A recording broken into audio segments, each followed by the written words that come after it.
Sveiki gerbimieji. Lapkričio 4. Šiandien, prieš 230 metų, žuvo Jokūbas Jasinskis. Buvo nudurtas durtu. Aleksandro Suvorovo grenadieriai jį nudūrė. Ir dar tūkstančių žmonių. Praga – tai Varšuvos priemiestis.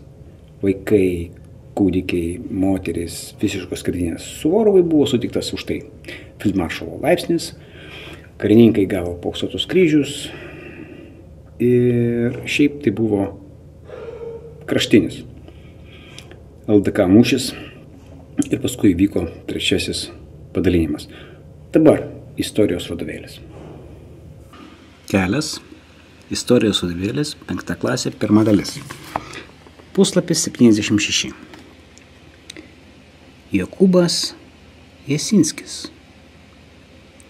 Jisai žuvo lapkričio 4 dieną 1974 metais.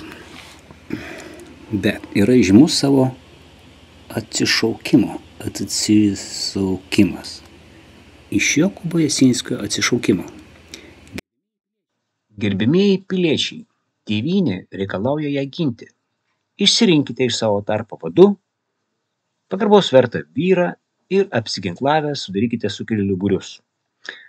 Tegul dalis jūsų būrių su ginklu atvyksta į Vilnių ir stoja į sukilėlių kariuomenę.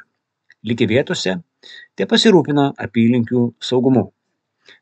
Tegul dvasininkai savo pamokslais skatina žmonės santaikai ir drausmiai.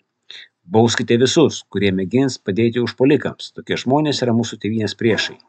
Tik jūs galite išgelbėti tėvynę. Kovokite ir nugalėkite. Jis didvyris. Jokūbas Jasinskis.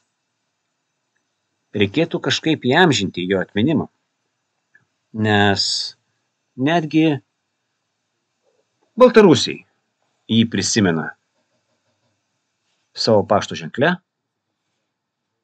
Pragoje, Varšuvos priemiestyje, kiekvienais metais vyksta poezijos konkursas jo vardu, daug vietų pavadinta jo vardu. O mes? Ką darome mes?